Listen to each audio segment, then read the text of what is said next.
सुप्रभात बच्चों। आज मैं आपको कविता नारी तुम केवल श्रद्धा हो पढ़ाने जा रही हूं। तो इस कविता की रचना जयशंकर प्रसाद जी ने की थी। तो बच्चों, आज हम जयशंकर प्रसाद की जिस कृति को पढ़ने जा रहे हैं वह उनकी कामायनी महाकाव्य का एक अंश या भाग है। तो उसे पढ़ने से पहले अति संक्षेप में हम इस महाकाव्य की जानकारी प्राप्त कर लें। इस कविता की नायिका श्रद्धा है जो मनु से प्रेम करती है। मनु मन का प्रतीक है। मन चंचल होता है, इस कारण उसका मन भी अस्थिर है। श्रद्धा हृदय का प्रतीक है, जहां प्रेम का वास होता है। प्रेम, त्याग, समर्पण आदि श्रद्धा के स्वाभाविक गुण हैं। परंतु मनु पुरुष है। वह आसुरी यानी राक्षसी प्रवृत्तियों के बहकावे में आकर श्रद्धा का परित्याग कर देता है। मानव श्रद्धा और मनु का पुत्र है। मनु जब श्रद्धा का परित्याग कर सारस्वत प्रदेश चला जाता है तब वह उसे खोजती हुई वहां आती है। मनु श्रद्धा की त्याग और बलिदान की सहायता से उच्च भाव भूमि पर पहुंच जाते हैं। जिस त्याग और बलिदान का संदेश वह सबको देती है उसका पालन वह स्वयं जीवन भर करती है। तो बच्चों, अभी हम नारी तुम केवल श्रद्धा हो जिस पाठ को पढ़ने जा रहे हैं उसमें नारी के त्याग और बलिदान को ही दर्शाया गया है। अब मैं कविता के एक एक भाग को पढ़ती जाऊंगी और उसका भावार्थ भी बताऊंगी। कविता इस प्रकार है। फूलों की कोमल पंखुड़ियां, फूलों की कोमल पंखुड़ियां बिखरे जिसके अभिनंदन में मकरंद पिलाती हो अपना स्वागत के कुमकुम चंदन में। इसके कुछ शब्दार्थ इस प्रकार हैं। अभिनंदन यानी स्वागत, मकरंद यानी फूलों का रस, कुमकुम यानी सिंदूर। इस कविता में लज्जा एक काल्पनिक पात्र है जो श्रद्धा को समझाते हुए कहती है। तो लज्जा श्रद्धा से कह रही है कि मैं उन सुंदर युवतियों पर नियंत्रण रखती हूँ जो पुरुषों के स्वागत में अपने यौवन रूपी फूल की कोमल पंखुड़ियाँ बिखेर देती हैं और जिनके स्वागत में कुमकुम मिश्रित चंदन में रस अपना मिलाती हैं। तो इस कविता का इन पंक्तियों का यही भाव था। दूसरा पद इस प्रकार है। नारी जीवन का चित्र यही क्या, विकल रंग भर देती हो, अस्फुट रेखा की सीमा में आकार कला को देती हो। इसे मैं गाकर अगर पढ़ूं तो शायद बहुत अच्छा लगेगा। नारी जीवन का चित्र यही क्या, विकल रंग भर देती हो, अस्फुट रेखा की सीमा में आकार कला को देती हो। इसमें कुछ शब्दों के अर्थ इस प्रकार हैं। विकल यानी व्याकुल, अस्फुट यानी अस्पष्ट। लज्जा श्रद्धा से कह रही है कि जिस प्रकार कोई चित्रकार चित्र बनाने से पहले कोई अस्पष्ट रेखाएं खींचकर उसमें रंग भरकर कलाकृति का रूप प्रदान करता है, उसी प्रकार तुम भी नारी जीवन का चित्र अंकित करने से पहले नारी के भविष्य की धुंधली सी रेखाएं खींचकर उसमें व्याकुलता का रंग भरकर नारी का रूप प्रदान कर देती हो। प्रस्तुत पद में कवि ने नारी जीवन के लिए सुंदर कल्पना की है। अगली पंक्तियां इस प्रकार हैं। इस अर्पण में कुछ और नहीं, केवल उत्सर्ग झलकता है। मैं दे दूं और फिर न लूं, इतना ही सरल झलकता है। अर्पण, अर्पण यानी दान, सौंप देना। उत्सर्ग यानी त्याग।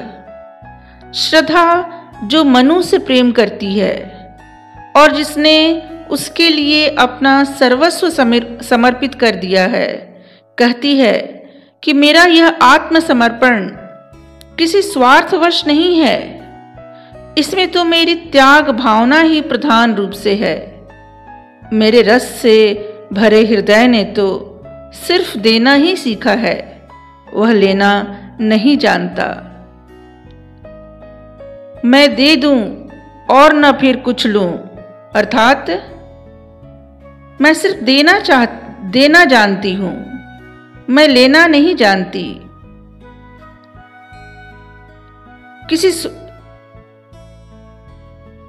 मेरे रस से भरे हृदय ने तो सिर्फ देना ही सीखा है, वह लेना नहीं जानता। प्रस्तुत पंक्तियों में भारतीय नारी के उच्च आदर्शों को प्रस्तुत किया गया है। अगली पंक्तियां इस कविता की इस प्रकार हैं। क्या कहती हो ठहरो नारी, संकल्प अश्रु जल से अपने, तुम दान कर चुकी पहले ही जीवन के सोने से सपने। संकल्प यानी प्रण, प्रतिज्ञा। अश्रुजल यानी आंसू। श्रद्धा की बातों को सुनकर लज्जा ने कहा कि मुझे तुम्हारी बातें सुनकर आश्चर्य हो रहा है, क्योंकि तुमने तो पहले ही अपने जीवन की मधुर इच्छाएं अश्रु रूपी जल को लेकर संकल्प कर लिया और सारी इच्छाओं को दान कर दिया। कहने का तात्पर्य यह है कि श्रद्धा ने जब मनु से प्रेम किया था तो अपना संपूर्ण सुख वैभव मनु को दान कर दिया था। अतः अब मनु के प्रति समर्पित होने या न होने का कोई प्रश्न ही नहीं उठता। अब आते हैं हम अगली पंक्तियों पर। नारी तुम केवल श्रद्धा हो, विश्वास रजत नग पग तल में, पीयूष स्रोत सी बहा करो जीवन के सुंदर समतल में। श्रद्धा यानी सम्मान, रजत यानी चांदी सा, पीयूष यानी अमृत, स्रोत यानी उद्गम स्थान। कवि कहते हैं कि हे नारी, तुम तो केवल श्रद्धा की ही मूर्ति हो, अर्थात तुम्हारा दूसरा नाम श्रद्धा ही है, तथा तुम्हारा हृदय हमेशा लज्जा से पूर्ण रहता है। लज्जा श्रद्धा से कह रही है कि जिस प्रकार पर्वत की तलहटी में मीठे पानी के झरने बहते हैं, उसी प्रकार तुम भी अपने जीवन में अगाध विश्वास लिए जीवन की समभूमि में निरंतर अगाध प्रेम की धारा प्रवाहित करती रहो, अर्थात उन मधुर झरनों की भांति अपरिमित विश्वास लिए मानव जीवन को प्रेम से सींचते रहो। अगली पंक्तियां।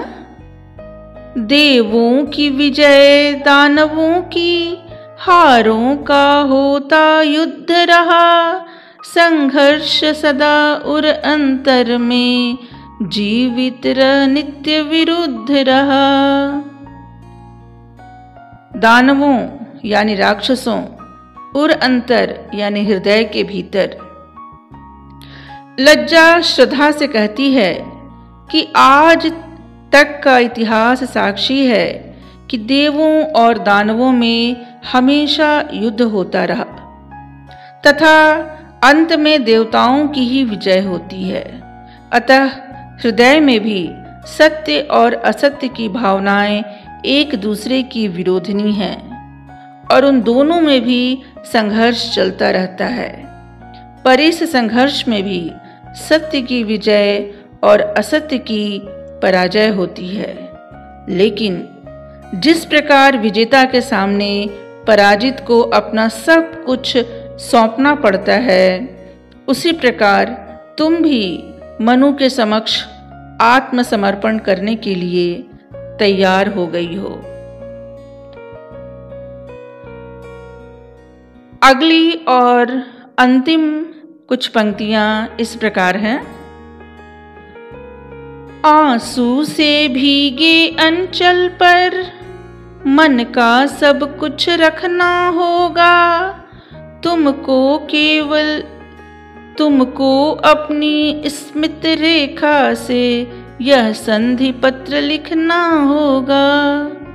स्मित यानी मंदहास्य, संधि पत्र यानी समझौते का कागज। पंक्तियों को एक बार फिर से सुन लें। कितनी मार्मिक हैं ये पंक्तियां। आंसू से भीगे अंचल पर मन का सब कुछ रखना होगा, तुमको अपनी स्मित रेखा से यह संधि पत्र लिखना होगा। स्मित यानी मुस्कुराते हुए मंदहास्य। लज्जा श्रद्धा से कह रही है कि मनु के समक्ष तुम्हारे आत्मसमर्पण का परिणाम यह होगा कि तुम्हें अपने मन की सभी इच्छाएं मनु को समर्पित कर यह प्रतिज्ञा करनी होगी कि पुरुष चाहे तुम्हें कितना भी दुखी क्यों न करे, तुम्हें उसके सुख के लिए सदा प्रसन्न चित्त रखना होगा, प्रयत्नशील रहना होगा। और यह सब तुम्हें लिखकर देना होगा, यह संधि पत्र लिखना होगा। जैसे कि हम लोग कोई कॉन्ट्रैक्ट साइन करते हैं, वैसे ही ये समझौते के पत्र पर नारी को, स्त्री को अपने हस्ताक्षर करने होंगे कि वह हमेशा पुरुष के सुख दुख का ख्याल रखेगी, उसकी इच्छाओं के समक्ष उसकी इच्छाओं यानी नारी की इच्छाओं का कोई मोल नहीं है। तो ये थे नारी तुम केवल श्रद्धा हो कविता की कुछ पंक्तियां और उसके भावार्थ। उम्मीद है आपको समझ में अवश्य आए होंगे।